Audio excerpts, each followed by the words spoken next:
좌우 양옆에 분과 인사하겠습니다. 반갑습니다. 은혜 많이 받으세요. 반갑습니다. 반갑습니다. 은혜 많이 받으시길 바랍니다. 고맙습니다. 자, 오늘 설교 제목을 한번 띄워주시겠습니까? 우리 설교 제목을 우리 다 같이 한번 읽어보겠습니다. 시작. 자녀는 어쩔 수 없이 부모를 닮는다. 이게 오늘 설교 제목입니다. 우리가 오늘 어린이 주일인데요.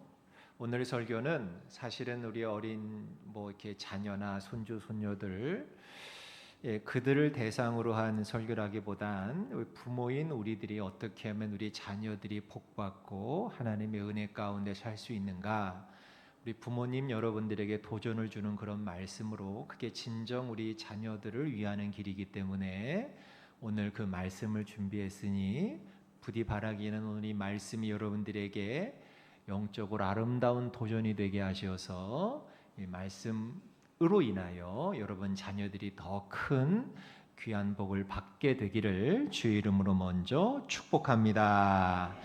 자, 우리가 신앙생활하는 게 잘했건 내가 잘했건 내가 잘못했건 하는 것이면 좋겠는데, 성경은 그렇지 않다라고 말씀하고 있어요.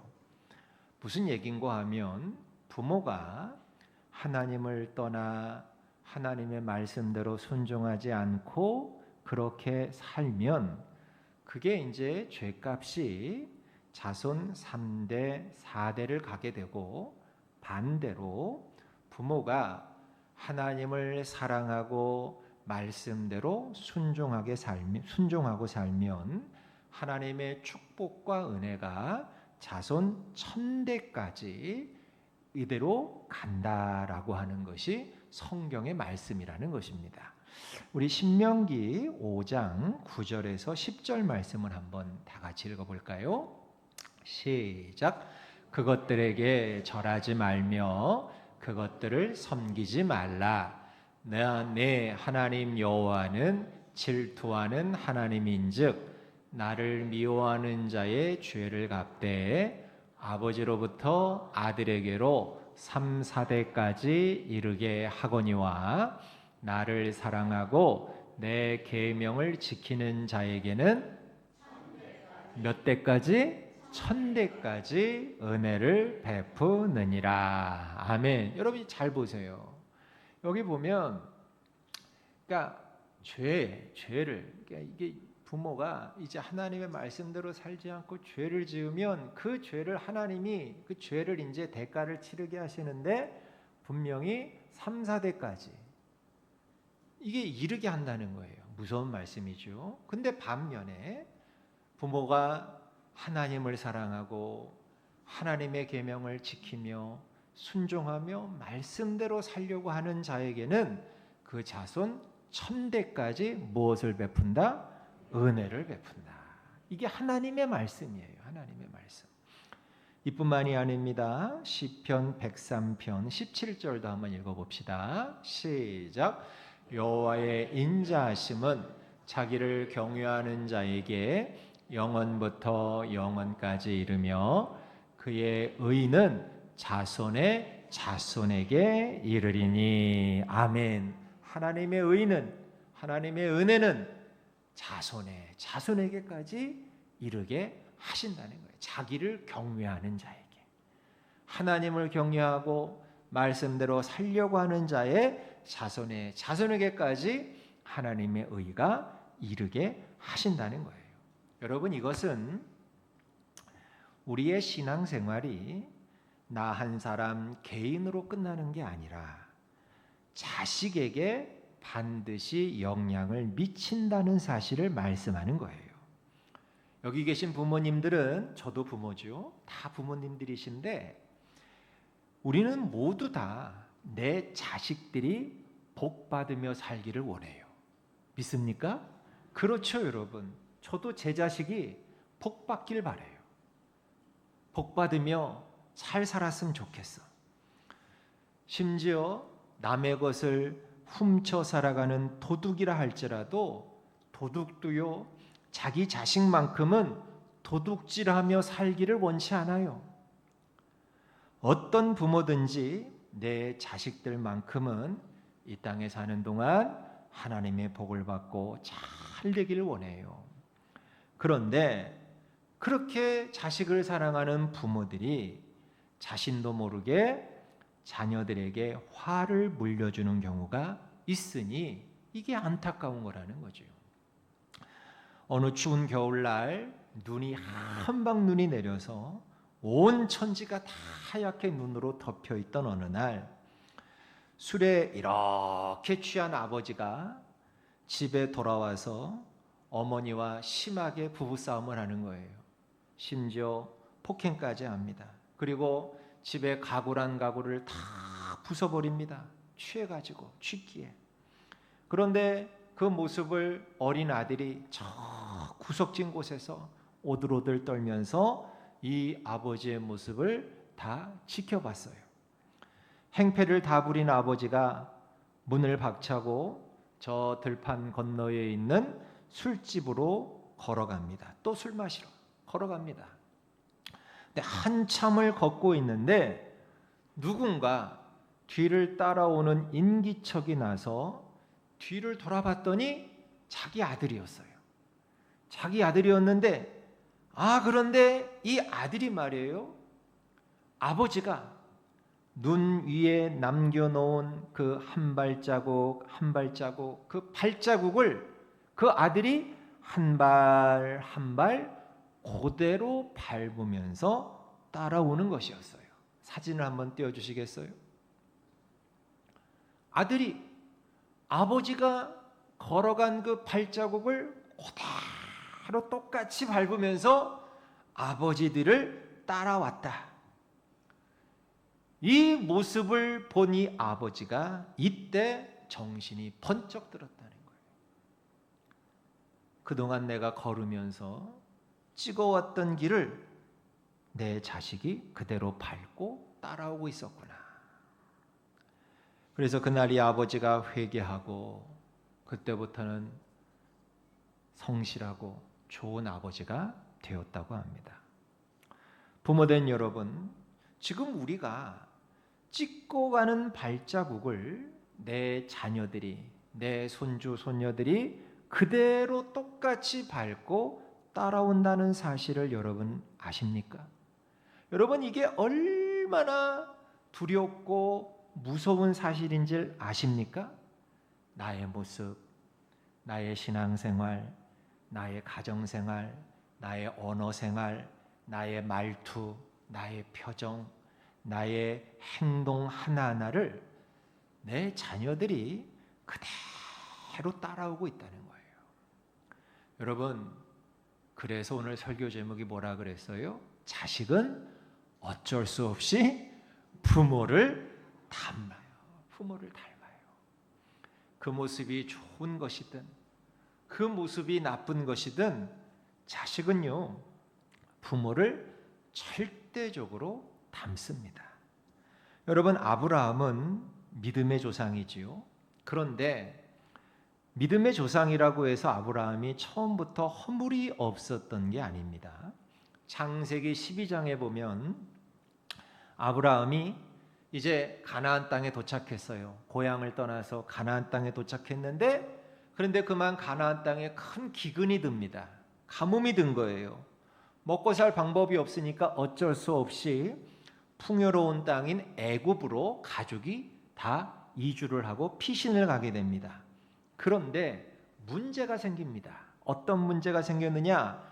아브라함의 아내가 사라였는데 이 아내 사라가 너무 아름다운 거예요. 너무너무 아름다운 거예요. 너무너무 이쁜 거야. 너무 이쁘고 아름다워서 혹시나 애굽 사람들이 아름다운 내 아내를 차지하려고 남편인 나를 죽이면 어떡하나 하는 근심이 생긴 거예요. 그러니까 지금 아브라함은 누구를 걱정하고 있는 거예요? 아내를 걱정하는 거예요? 자기를 걱정하는 거예요? 자기를 걱정하는 거예요. 아내 때문에 자기가 죽을까 봐 자기가 근심 걱정이 생긴 거예요. 그래서 아브라함이 어떻게 했는가 하면 애굽 사람들에게 아내 사라를 자신의 여동생이라고 속입니다. 누이라고. 자기 살려고. 그래서 정말로 아브라함의 누이로 알고 있던 애굽 사람들 그대로 철석같이 믿고, 이 사라가 워낙 이쁘다 보니까 애굽의 왕 바로의 눈에 들어서 사라가 그만 궁정까지 들어가게 됩니다. 바로의 첩으로. 그리고 그 대가로 아브라함은 많은 재산을 받게 됩니다. 바로로부터. 우리 창세기 12장 10절에서 16절을 다 같이 한번 읽어보겠습니다. 시작. 그 땅에 기근이 들었으므로 아브라함이 애굽에 거류하려고 그리로 내려갔으니 이는 그 땅에 기근이 심하였음이라. 그가 애굽에 가까이 이르렀을 때에 그의 아내 사레에게 말하되 내가 알기에 그대는 아리따운 여인이라. 애굽 사람이 그대를 볼 때에 이르기를 이는 그의 아내라 하여 나는 죽이고 그대는 살리리니 원하건대 그대는 나의 누이라 하라. 그러면 내가 그대로 말미암아 안전하고 내 목숨이 그대로 말미암아 보존되리라 하니라. 아브라함이 애굽에 이르렀을 때에 애굽 사람들이 그 여인이 심히 아리따움을 보았고 바로의 고관들도 그를 보고 바로 앞에서 칭찬하므로 그 여인을 바로의 궁으로 이끌어 들인지라. 이에 바로가 그로 말미암아 아브라함을 후대함으로 아브라함이 양과 소와 노비와 암수 나귀와 낙타를 얻었더라. 요 얘기예요, 요 얘기. 자기 살려고 아내를 누이라고 속이고 바로에게 첩으로 들여보낸 거예요. 이게 남편으로서 얼마나 비겁하고 치사한 짓입니까? 자기 살려고 아내를 다른 남자에게 보내다니요. 자신의 목숨을 건지기 위해 아내를 판 겁니다. 물론 나중에 하나님이 개입하셔서 전적인 은혜로 사라가 그 바로의 첩이 되는 위기를 극복할 수 있었지만, 그런데 여러분 보세요. 아브라함은 남편으로서, 아버지로서 형편없이 부끄러운 모습을 보였던 것입니다. 그런데 정말 놀라운 사실은 뭐냐 하면 세월이 흘렀어요. 세월이 이제 흘렀습니다. 아브라함에겐 사랑하는 아들이 있었는데 이삭입니다. 그런데 이 아들 이삭이 아버지 아브라함과 똑같은 짓을 저질렀다는 거예요. 똑같은 짓을. 오늘 우리가 읽은 본문에 보면 이삭이 블레셋 땅인 크랄에 가서 거주했는데 이삭의 아내가 리브가잖아요. 이 리브가도 어마어마하게 예뻤던 것 같아요. 여기 계신 여자 성도님들처럼 어마어마하게 이뻤던 것 같아요. 그러니까 블레셋 사람들이 리브가를 차지하기 위해서 행여나 남편인 이삭 자신을 죽일까봐 이게 두려워서 아내 리브가를 누이라고 속였던 거예요. 누이라고. 우리 26장 7절 말씀을 다시 한번 읽어보겠습니다. 시작.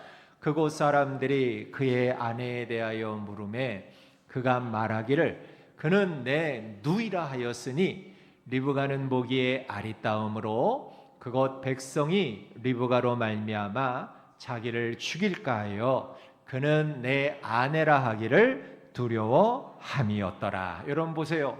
어쩌면 그렇게 아버지 아브라함과 어쩌면 이렇게 똑같습니까? 똑같잖아요.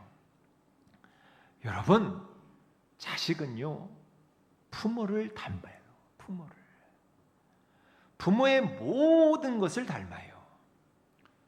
부모가 자식이 모르는 데서 죄를 지으면 괜찮겠지 생각할지 모르지만 아닙니다. 여러분, 부모가 자식 모르게 죄를 지어도요, 나중에 자식이 어떻게 그걸 보고 배웠는지 똑같은 짓을 저질러요. 참 신기하죠? 이것을 영적 흐름이라고 합니다. 이 나쁜 영적 흐름을 끊는 방법은 하나밖에 없어요. 부모가 하나님 앞에 회개하고 예수 그리스도의 보혈의 능력을 덧입어서 완전히 돌이켜야 합니다. 이것밖에 방법이 없어요. 성경에는 부모가 하나님을 떠나 죄를 지으면 그 죄값이 자손 3대, 4대를 내려간다는 말씀을 뒷받침하는 내용들이 너무나 많습니다. 여로보암이요, 북왕국 이스라엘의 초대 왕이에요. 그런데 이게 악한 왕이거든요. 근데 어떻게 했는가 하면 이제 북왕국에는 예루살렘 성전이 없으니까 자기가 다스리는 북왕국 이스라엘 백성들이 큰 절기 때마다 남왕국 유다 예루살렘 성전에 가서 제사 드리는 것을 막기 위해 가지고 여로보암이 무슨 짓을 했는가 하면 베델하고 단이란 곳에다가 금송아지 우상을 만들어 놓고 이게 너희들이 섬길 하나님이다, 신이다 그랬어요. 얼마나 악합니까? 여로보암이 이런 짓을 저질렀어요. 뿐만 아니라 레위인이 아닌 자로 제사장을 삼아서 제사 드리게 했고 산당을 만들어서 이방신을 섬기기도 했어요. 하나님이 이 일로 인해서 크게 진노하셨고 여로보암과 북왕국 이스라엘을 저주했어요. 그런데 얼마 후 여로보암의 뒤를 이어서 여로보암의 아들인 나답이 두 번째 왕위에 올랐는데 문제는 뭐냐? 아들 나답 왕도 아버지 여로보암의 뒤를 따라 똑같이 죄를 범하고 2년 만에 왕좌에서 쫓겨났다는 거예요. 성경은 이 부분에 대해서 이렇게 기록되어 있어요. 열왕기상 15장 26절 시작. 그가 여호와 보시기에 악을 행하되 그의 아버지의 길로 행하며 그가 이스라엘에게 범하게 한 그 죄 중에 행한지라. 여러분 보세요. 빨갛게 그의 아버지의 길로 행했다. 그러니까 자식은 부모의 길로 행해요. 부모가 간 길로 따라간다는 거예요. 똑같이 따라가요. 닮아가지고 똑같이. 여러분 이게 우리에게 무엇을 말해줍니까?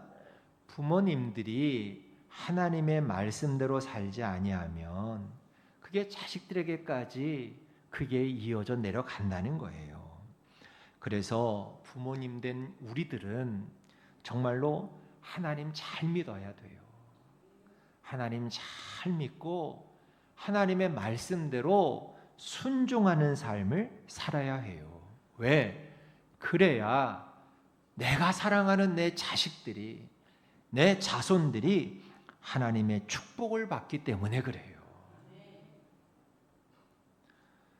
여러분 그래서 부모가 자녀에게 미치는 영향은 저 같은 목사 10명이 미치는 영향보다 더 크대요.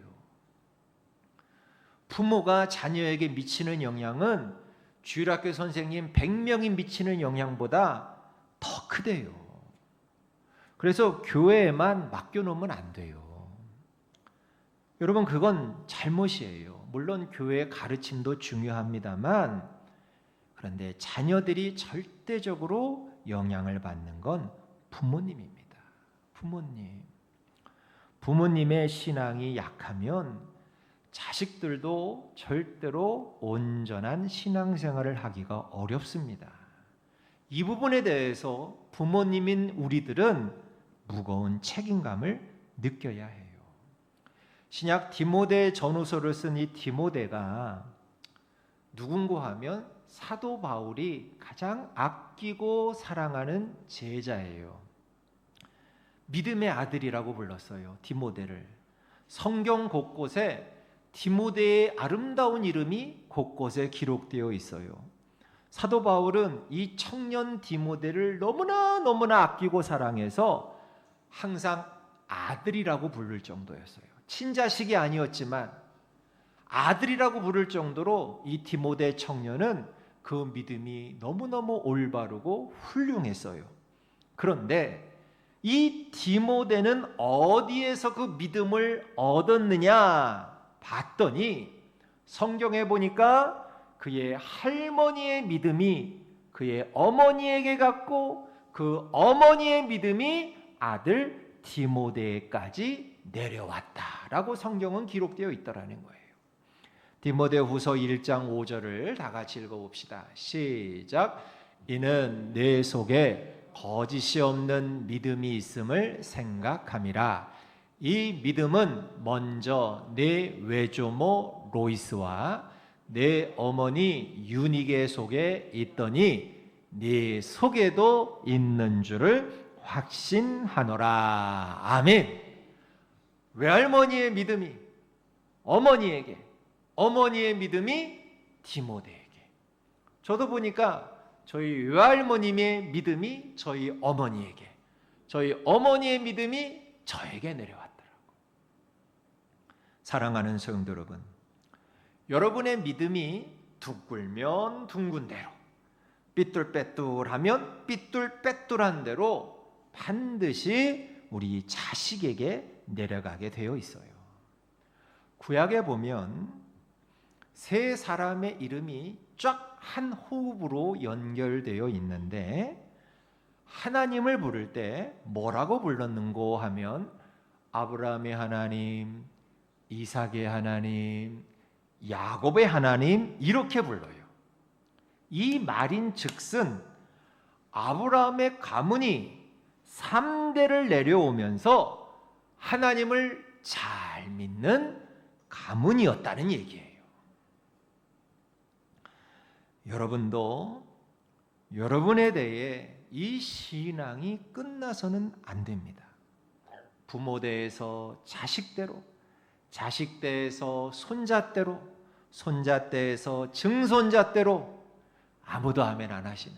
다시 부모대에서 자식대로, 자식대에서 손자대로, 손자대에서 증손자대로 여러분의 믿음이 계속 계승되어야 합니다. 그런 믿음의 가문이 될 때 하나님께서 그 가문을 책임지시고 축복해 주셔요. 절대로 여러분 내 대에서 신앙이 끊어지고, 여러분 그러면 이 다음에 우리가 주님 앞에 가게 될 때 책망받을 것 같아요. 너는 잘 믿었을지 모르는데 어떻게 네 자손들은 이렇게 신앙을 설렁설렁 하느냐, 책망받을 것 같아 두려워요. 저는 여러분들은 주님 앞에서 칭찬받는 그런 훌륭한 신앙의 롤모델이 되시길 주님의 이름으로 축원합니다. 사랑하는 여러분, 여러분은 여러분의 자손들에게, 아들, 딸, 사위, 며느리, 손자, 손녀들에게 그 어떤 것보다도 여러분의 신앙을 유산으로 물려주셔야 해요. 집 물려주는 거 중요한 게 아니에요. 돈 물려주는 거, 건물 물려주는 거, 땅 물려주는 거, 보험증서 물려주는 거, 그거 유도 아니요. 그것보다 더 중요한 건 여러분의 믿음과 신앙을 여러분 후손들에게 유산으로 물려줘야 돼요. 여러분 이걸 놓고 여러분 기도하세요. 치열하게 기도하세요. 그리고 노력하세요. 한 여인이 있었어요. 근데 이 여인의 남편이 40살에 9남매를 남겨놓고 남편이 먼저 세상을 떠났습니다. 여러분 9남매를 남겨놓고 남편이 먼저 세상을 떠났으니 이 여자가 혼자 얼마나 그 삶이 힘들고 어려웠겠습니까? 그런데 놀라운 건 이 여인이 밤마다 9남매를 말이에요, 난로가에 삥 둘러 앉혀놓고 뭘 했는가 하면 성경을 가르쳤어요. 9남매를 둘러 앉혀놓고 밤마다. 그리고 밤이 깊어서 아이들이 다 잠자리에 들면, 침대에 누워서 잠자리에 들면 그때부터 이 어머니가 눈물로 자식들 한 사람 한 사람 머리에 손을 얹고 자식들을 위해 하나님께 기도했어요. 눈물로. 하나님, 저 혼자의 몸으로는 이 어린 자녀를 책임질 수 없습니다. 하나님이 이 아이의 아버지가 되어주세요. 이 아이의 인생을 하나님이 책임지시고 하나님의 선한 길로 인도하시고 하나님의 귀한 일꾼으로 사용해 주세요. 필요한 것들 하나님 책임져 주세요. 이 아이를 통해 하나님 영광 받아 주세요. 9명 한 명 한 명 빠지지 않고 날마다 눈물로 그 아이를 축복하며 기도합니다.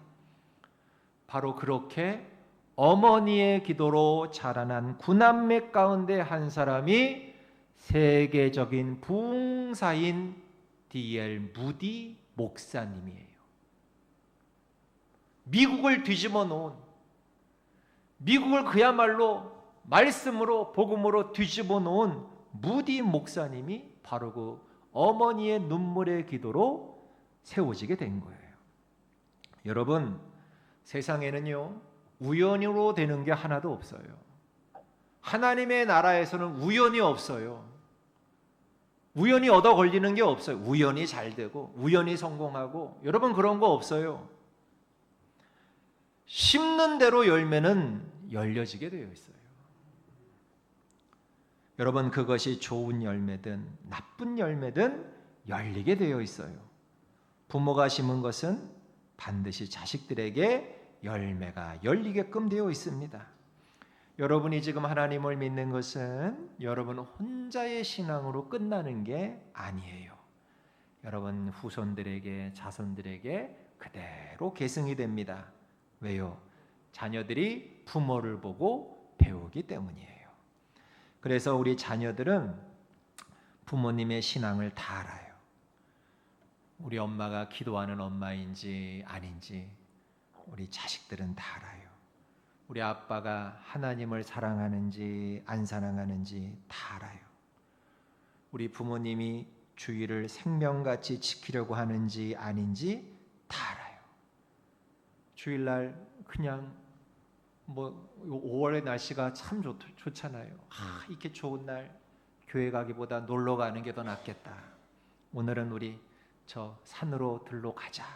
펜션 하나 잡아가지고 그렇게 주일날 아이들 데리고 놀러 가는 걸 아이들이 보고 무슨 생각을 하느냐? 주일은 이렇게 가끔 빼먹어도 되는 것이구나.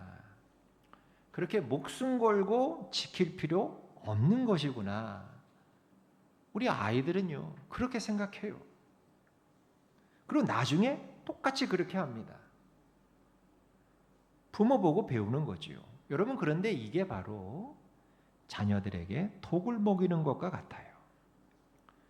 기도하는 거 한 번 못 보고, 집에서 성경 한 번 읽는 거 못 보고, 매일매일 세상 일에만 정신없이 바쁘고, 돈 버는 거에 바쁘고, 학교 공부하는 거, 애들 공부하는 거 성적에 그냥 눈독 들이고, 어떻게 하면 좋은데 뭐 하느냐, 이런 거에만, 그런 거에만 몰두하고 바쁜 모습만 보게 되면 우리 자손들이 신앙생활하는 것에 대해서 그거 별거 아니구나.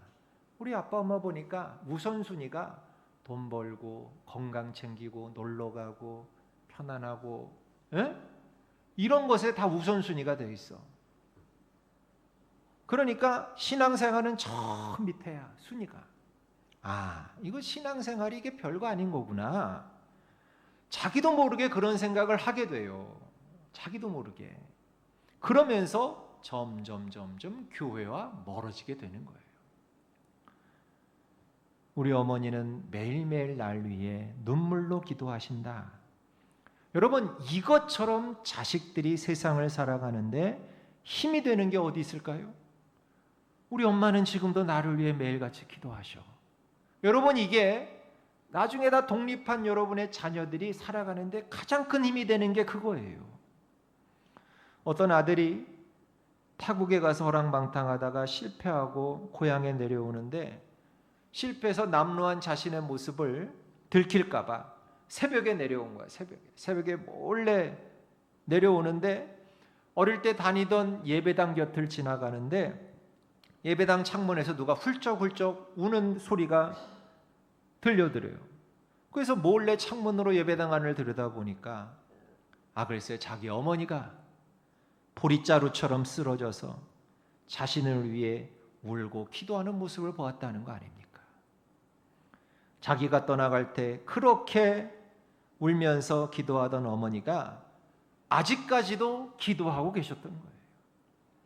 이것을 본 그 친구가 그 모든 방황을 끝내고 성실한 사람으로 살다가 성공했다고 합니다.